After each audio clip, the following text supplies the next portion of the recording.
So in the last video that I made, I talked to you guys about what an altcoin season is. All right. What an altcoin season is and how to use it to your advantage.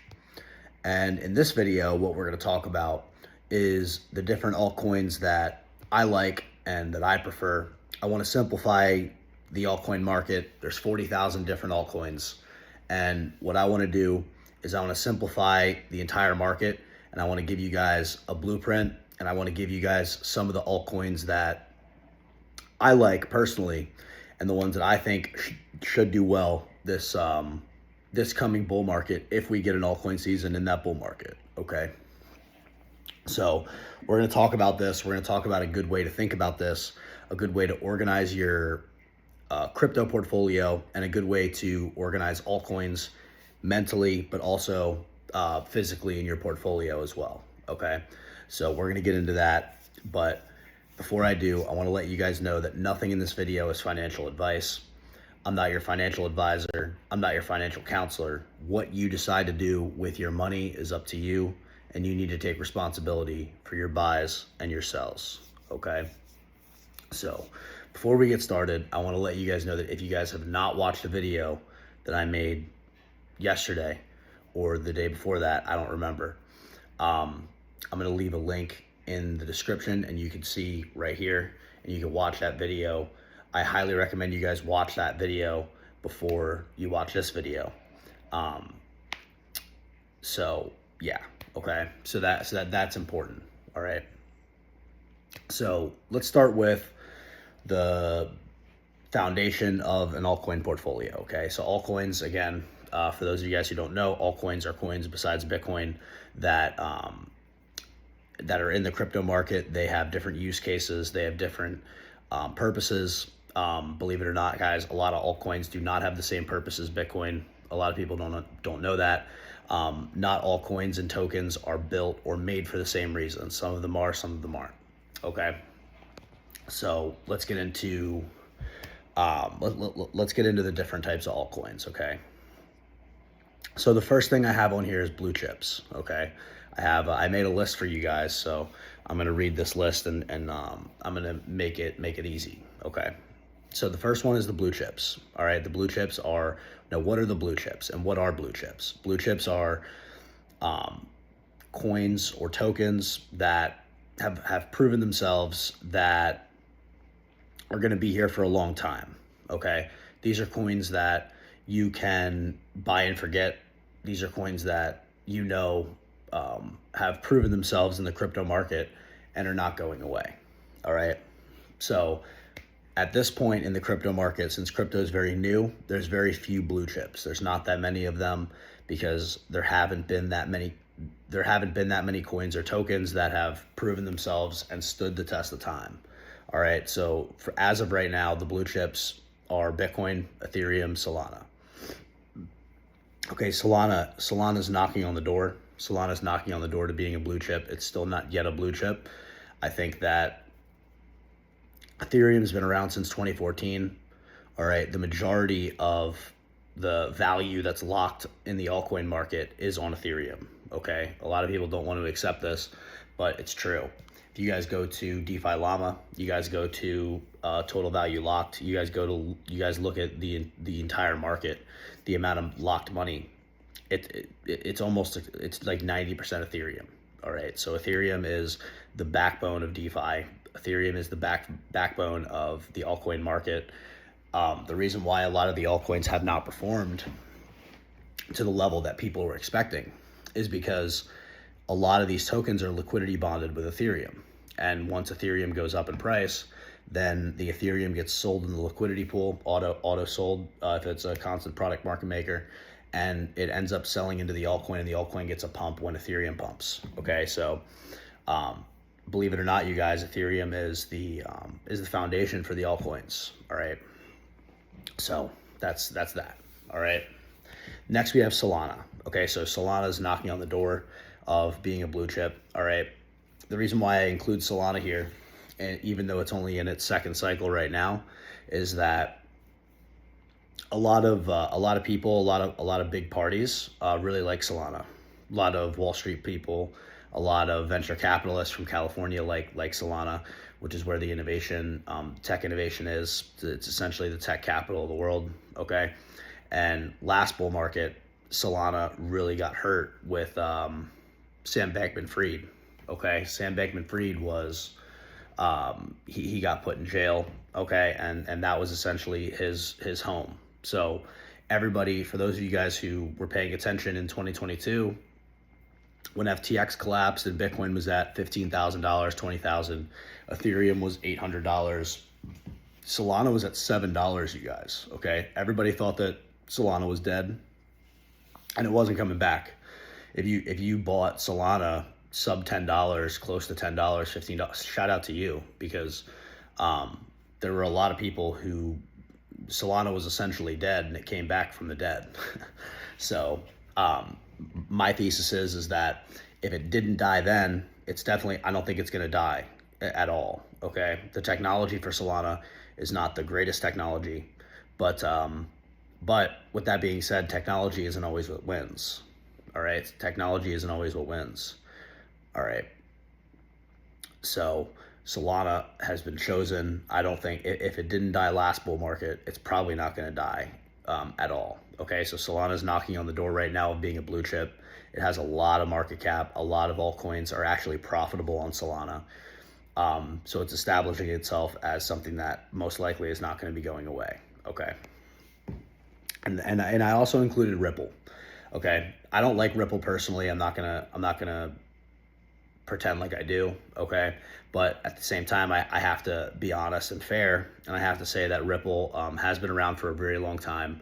It has a really strong community, and it's building out, and it hasn't died. And after this SEC stuff, after Ripple got some price performance, it's probably not going away. Okay, so Ripple if you're more of an XRP style investor, if you like Ripple more than Solana, Ethereum, Ripple's another one. Ripple is building things that are pretty cool. Okay, XRPL, the EVM, XRPL, the Ripple stablecoin, how they're going to be able to bridge liquidity.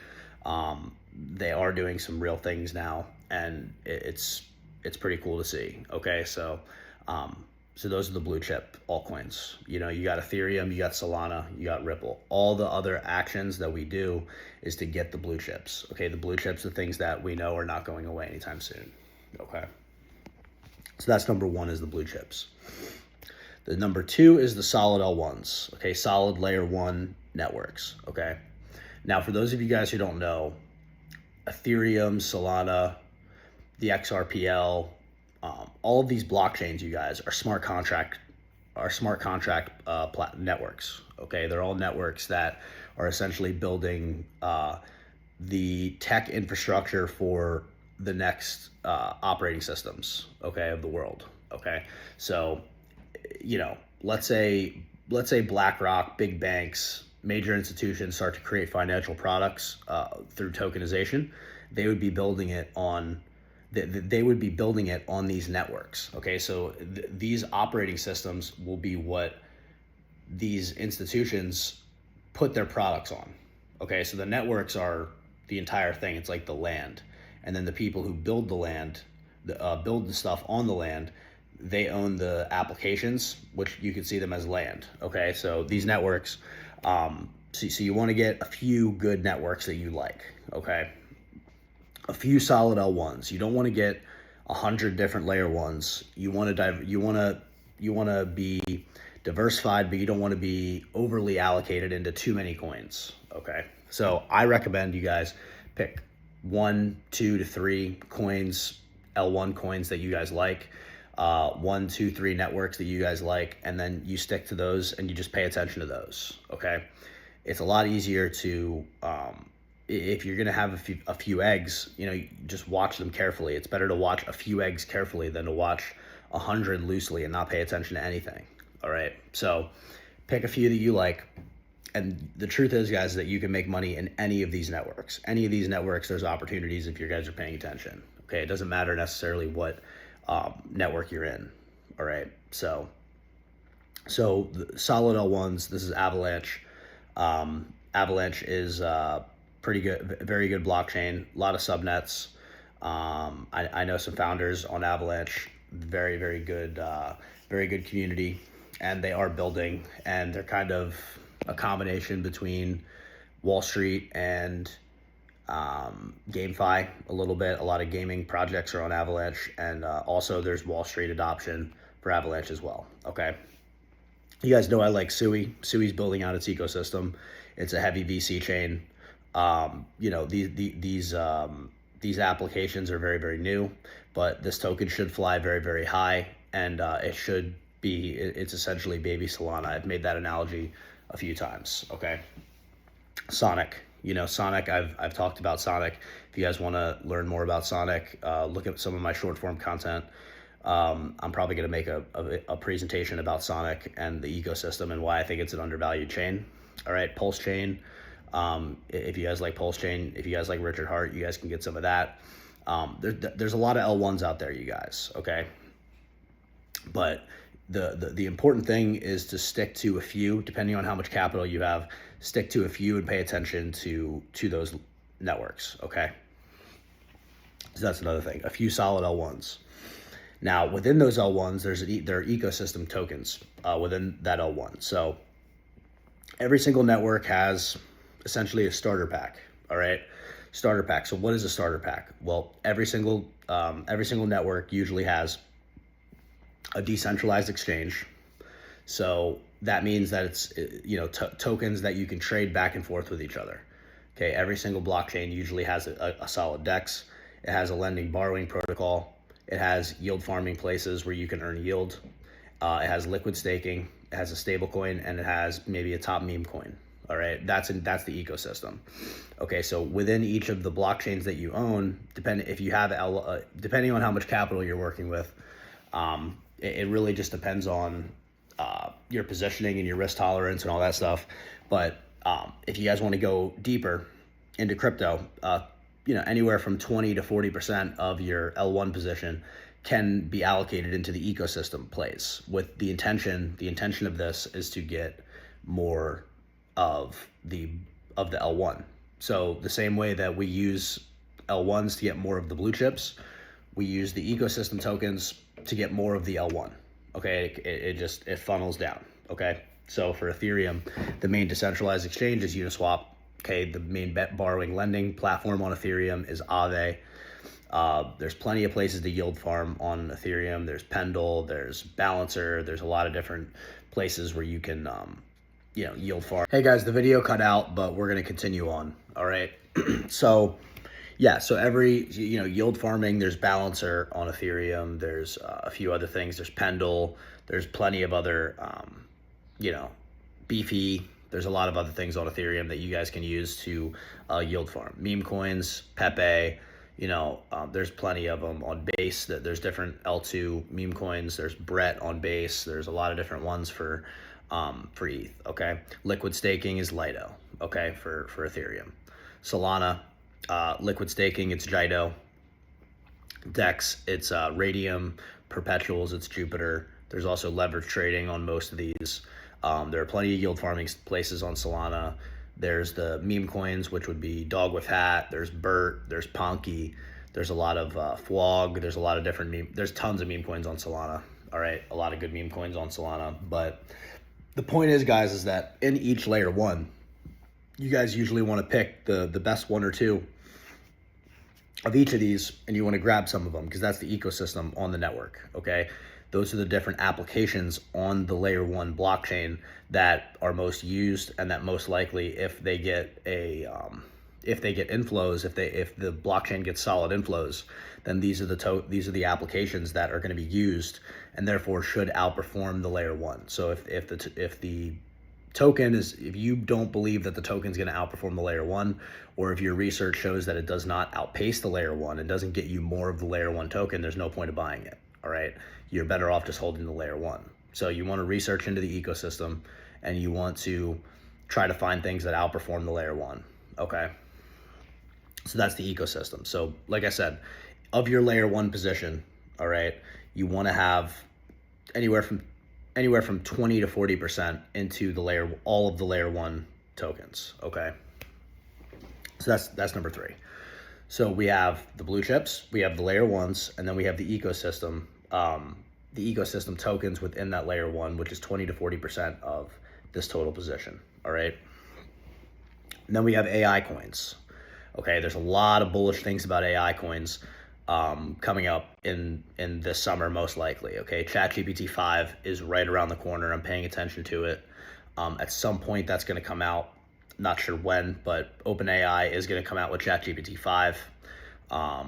And ChatGPT 5 is going to be a big AI boost. Okay, for those of you guys who don't know, the AI narrative in the broader world right now is essentially propping up the entire U.S. stock market. Okay, most of these stocks, these Magnificent Seven stocks, are being propped up by future expectations of artificial intelligence investing. Okay, so when there's artificial intelligence news, the stock market likely will rally, and then the things that are in crypto that are AI related follow suit with that, and they do very, very well. Okay, there's a lot of different coins that will do very, very well just based off of the ChatGPT 5 news. On top of that, Tesla's coming out with its first fully self-driving cars using AGI, which is essentially going to be a feature of ChatGPT 5, or at least people are expecting that. All right, and all these other companies, Google, and all these other companies have a lot of AI news and a lot of AI plans ahead. And so once those news articles get announced, then the AI narrative, the entire stock market, the entire crypto market, but AI coins especially, are going to do very, very well. Okay, so I'm going to keep the AI coin simple. All right, and I'm going to keep it to three. I'm going to keep it to three, my top three AI plays. All right, and those are Fetch AI, so FET, all right, Render, and Virtuals. All right, I'm going to keep it simple there. If you guys want to look into it more, Virtuals has already done about a 4 or 5x from the bottom. I was talking about it at 50 cents in my short form content.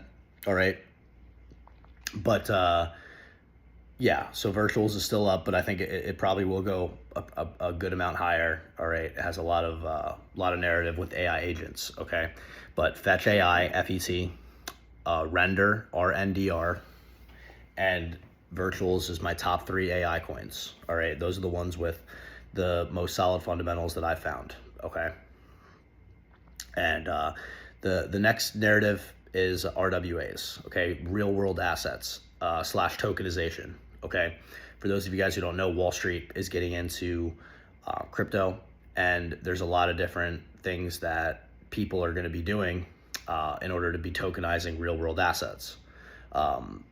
Tokenization, on-chain stock, on-chain credit, even tokenized real estate probably next cycle will hit really, really big. Okay, and just in general, Wall Street traditional finance liquidity will be bridging over, and real world assets will be tokenized on the blockchain using different types of tokens and different types of infrastructure. Okay, and just like AI, I'm going to keep it simple to three. Okay, I'm going to keep it simple.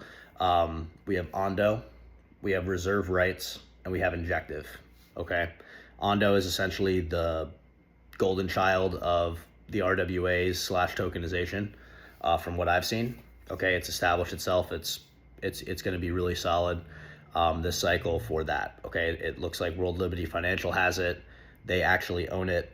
Ondo is backed by BlackRock. There's a lot of things being worked on with Ondo. They're partnered with a lot of big players. Okay, injective is where Meta, aka Facebook, is going to be tokenizing their on-chain stock. Okay, and injective has a lot of plans in the future to add more of that. Okay, add more on-chain stock to their blockchain. They're essentially pivoting into being the blockchain for this. So it looks like injective is going to do very, very well. And then the last one being reserve rights. You guys can do your own research on that. Okay, so those are my top three of RWAs / tokenization. Okay, number 6 is meme coins. All right. Meme coins, believe it or not, do very well, especially in this economy, especially in this bull market. Meme coins have had narratives. All right, now they're not predictive. A lot of meme coins are very hard to predict, but I'd be lying to you guys if I said that meme coins aren't going to do very well. The top meme coins are going to do probably pretty well. Okay. Now, what are those meme coins? All right, let's talk about the blue chip meme coins, and then let's talk about the different meme coins on each network. Okay, so the blue chip meme coins, I would say, would be Dogecoin and Pepe. Okay, it was Dogecoin and Shiba Inu, but Pepe is kind of the new Shiba Inu. Pepe is kind of taken Shiba Inu's spot as the top meme coin. All right, so Dogecoin, Pepe are solid meme coins that are not going away. They have too much of a community. They have too much of a narrative in the crypto market. All of the memes of crypto has a very strong meme culture, and Pepe is in almost all of them. Okay, Pepe is actually a stronger meme than Dogecoin probably. All right, but so those are two, meme coins that are essentially just leverage bets on, like Pepe's a leverage bet on ETH, Dogecoin's probably a leverage bet on Bitcoin. All right, so if you're long Bitcoin, long Doge, you probably make more money with Doge. Don't tell anybody that I said that. All right, but it based on the charts and based on what you see physically, it's true. All right, but then when Bitcoin goes down more, it also drops a lot more aggressively as well. So, the other thing that I want to mention is the top meme coin on each L1. So each L1 that you have, Avalanche is Cocky New. All right, that's the main meme coin on Avalanche. Sui has Lofi. All right, Sonic has Goggles. There's all these different types of meme coins on each layer one. It's good to find the top meme coin on each of the networks and get some of that as an exposure in the ecosystem in this bull market. Okay, so, like I said, Sui, it's Lofi. Solana, maybe it's Dog with Hat or Bert or one of these. Sonic, it's Goggles. All the different blockchains are going to have a meme coin that people can use. So that's number 6 is the meme coins. Okay, so we have the blue chips, we have the layer ones, we have the ecosystem within the layer ones, we have AI coins, we have RWAs, and we have meme coins. All right, so I hope this helps you guys. I hope this helps you mentally, categorize all the different tokens. I know it sounds like a lot, but working with someone like me, it'll probably be a lot easier for you guys to create a portfolio that works for you and a portfolio that will help you make money and help you stay diversified within crypto, not just in your overall portfolio, but within crypto. Okay, so these are all the tokens. If you guys want help with how to organize your capital with this framework, okay, you guys can drop in the Telegram. You guys can message me privately. You guys can get a coaching call, and we can figure out what's the best solution for you. All right. If you guys want to, if you guys like this video, if you guys found value in this, I want you guys to like this video. Okay, subscribe to the YouTube channel and let me know what you think in the comments. All right. TikTok, chase your grace. Instagram, chase your grace. All right. Lots of things in the works. Be patient. I hope you guys found value in this. I hope you guys have a good day. Thank you and bless up.